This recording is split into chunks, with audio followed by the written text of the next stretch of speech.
En barrant le jour sur mon calendrier, je n'arrivais pas à croire que cela faisait déjà 6 mois que j'étais dans le programme de protection des témoins. On m'a donné une nouvelle apparence et un nouveau nom.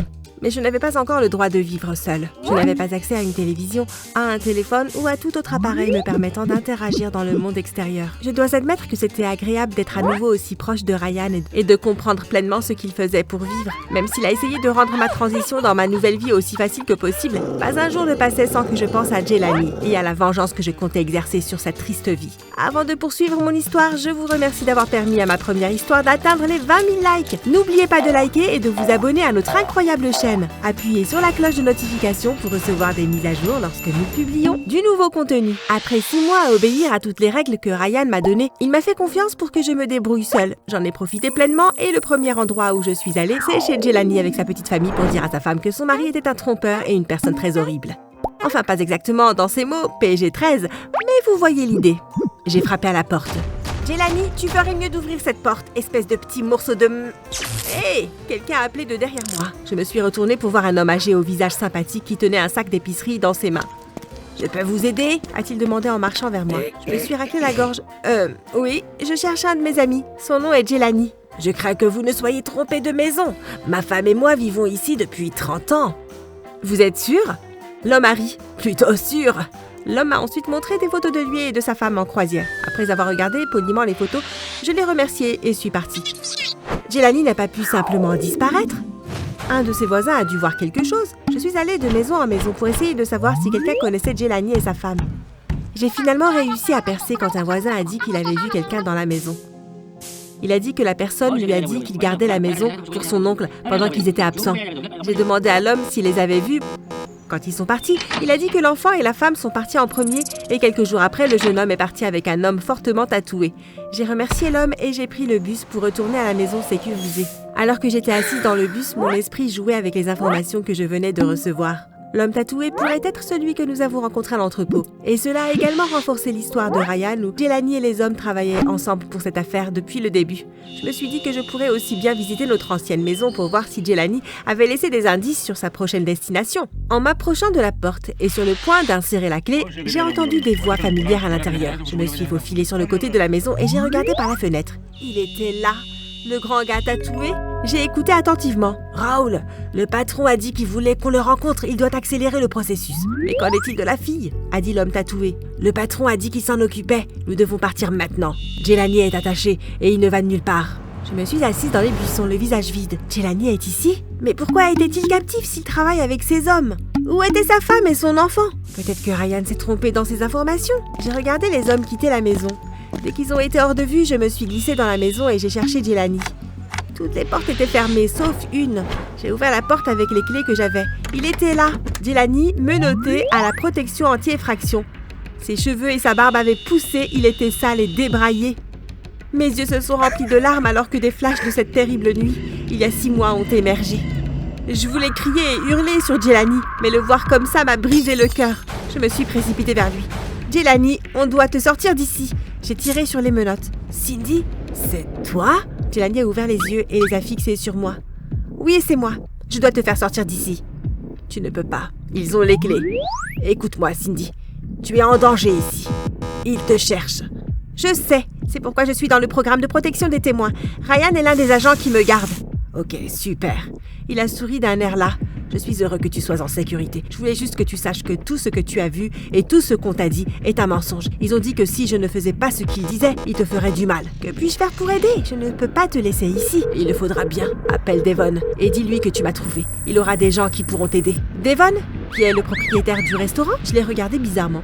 Bébé, Devon avait une vie avant d'ouvrir son restaurant. Fais-moi confiance. Appelle Devon. Soudain, nous avons entendu des bruits de pas à l'extérieur de la pièce. Cache-toi derrière la porte. Je vais les distraire quand ils entreront. J'ai attendu à côté de la porte. Des perles de sueur coulaient sur mon visage. La porte est ouverte et j'ai mis ma main sur ma bouche, de peur de crier. « Hé, les moches, je suis prêt à parler !» a crié Jelani. Les 2 hommes sont entrés dans la pièce. Raoul a attrapé Jelani par sa chemise. « Eh bien, il était temps.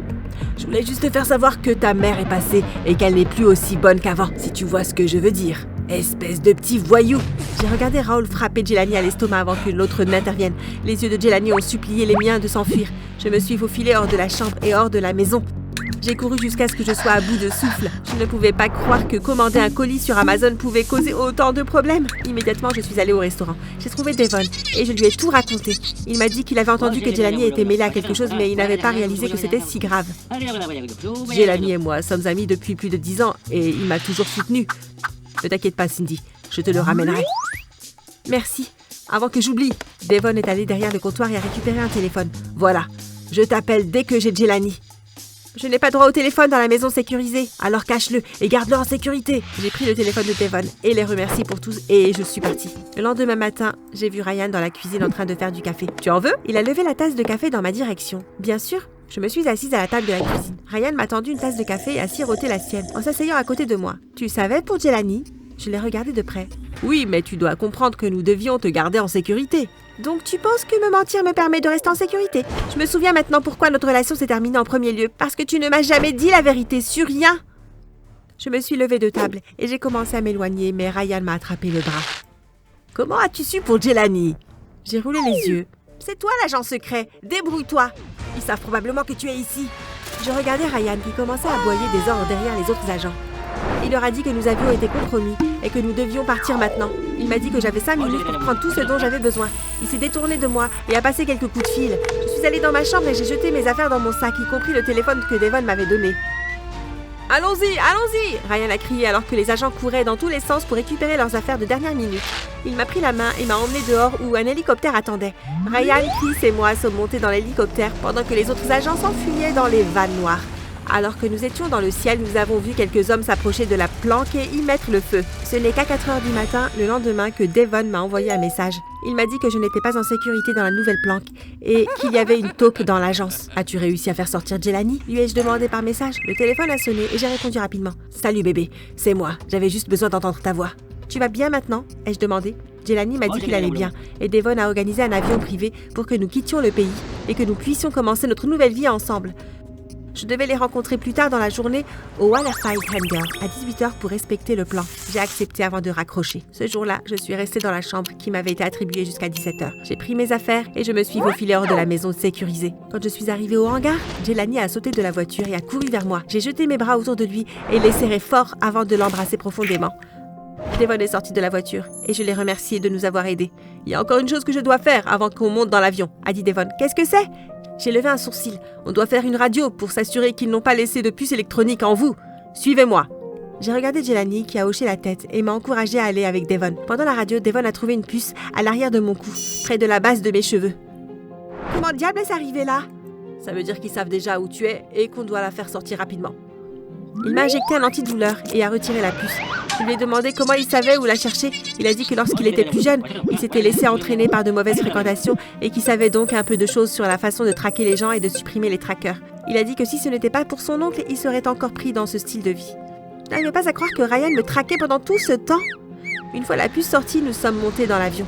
Je me suis appuyée contre le bras de Jelani et c'est là que je me suis endormie. C'était la première fois depuis des mois que je me sentais en sécurité. Après quelques heures, nous avons atterri dans une petite ville appelée Paramine. Devon nous a donné de l'argent à Jelani et à moi pour acheter quelques nouvelles affaires. Il nous a dit qu'il avait prévu un dîner spécial pour nous deux afin de célébrer la nouvelle vie que nous allions commencer ensemble. Après le shopping, Jelani et moi étions tous deux épuisés et nous nous sommes reposés avant de nous habiller pour le dîner. Que penses-tu que Devon a prévu pour nous? Ai-je demandé à Jelani en serrant sa main alors que nous marchions vers la petite promenade où Devon nous a dit de le rencontrer. Jelani était maintenant rasé et ressemblait à son ancien lui, sans les coupures et les bleus sur son visage. Honnêtement, je m'en fiche tant que je peux passer du temps avec toi. Bonsoir madame et monsieur! Devon s'est incliné de manière ludique alors que nous approchions de la table avec le dîner aux chandelles. Ce soir, je veux juste que vous profitiez de votre repas et de l'autre, a dit Devon, quand nous nous sommes assis et qu'il a révélé la nourriture sous les plateaux d'argent. Le dîner était super. Jelani et moi avions surmonté tellement de choses ces derniers mois. À ce stade, je voulais juste qu'on se marie pour ne plus perdre de temps. Après le dîner, Devon est sorti. « Devon, tout était délicieux, mec. Merci beaucoup. » Jelani a serré la main de son ami. « C'est un plaisir, mais la nuit n'est pas encore terminée. Attendez de voir ce que vous allez prendre comme dessert. » Nous avons regardé Devon s'éloigner et demander au serveur d'apporter le plateau de dessert. Jelani et moi nous sommes regardés quand nous avons réalisé qui c'était. C'était le juge Tom Morgan. Jelani et moi nous sommes levés et le juge a retiré une arme qui était couverte sur la table. « Vous deux, vous m'avez coûté beaucoup d'ennuis et d'argent ces derniers mois. Je pense qu'il est temps d'y mettre fin. » Devon est sorti de la zone de service. Qu'est-ce qui se passe, bon sang? On t'a fait confiance. La voix de Jelani s'est brisée. Devonari. Laissez-moi vous présenter mon oncle, Tom Morgan. Il travaille pour moi. Lorsque j'ai reçu un appel de ma taupe chez Amazon, j'ai saisi l'occasion pour vous envoyer la montre dans l'espoir que Jelani la porte cette nuit-là, car il était trop risqué de me l'envoyer directement. S'il l'avait fait, nous l'aurions attrapé et relâché, et tout serait revenu à la normale et vous n'auriez rien su. Il s'est tourné vers moi. Bébé, je suis désolée de t'avoir mêlé à tout ça. Nous sommes ici, au même endroit qu'il y a 6 mois. J'ai fermé les yeux et j'ai chuchoté « Je t'aime » à Jelani, sachant qu'il n'y avait pas de retour possible. Juste à ce moment-là, j'ai entendu un officier crier « Messieurs Tom Morgan et Devon Hardy, vous êtes en état d'arrestation. » J'ai ouvert les yeux et j'ai vu une nuée de policiers courir sur la promenade. Jelani et moi avons poussé un soupir de soulagement quand les officiers ont menotté Devon et le juge Morgan et les ont emmenés. « Eh bien, bonjour !» La voix de Ryan était calme au milieu du chaos. « Comment tu nous as trouvés ?» ai-je demandé. Eh bien, étant l'agent secret que je suis, je t'ai pisté avec le téléphone que Devon t'a donné. Mes oreilles ont rougi. Désolée à propos de ça. Ah, c'est bon. Ryan m'a serré fort dans ses bras puis a serré la main de Jelani. Nous avons enquêté sur Devon pendant un certain temps et avec ton aide, nous avons été en mesure de le faire tomber ce soir. Merci à toi et à Jelani. Vous aussi êtes maintenant libres de vivre vos vies. Ryan nous a donné un numéro à appeler au cas où nous aurions besoin d'aide à l'avenir. Jelani et moi nous sommes enfuis le lendemain et avons déménagé dans un autre pays avec le chèque que nous avons reçu du gouvernement pour les avoir aidés. Je fais encore des cauchemars parfois, mais sachant que j'ai des gens de mon côté en qui je peux faire confiance, je sais que, quoi que l'avenir me réserve, je serai prête.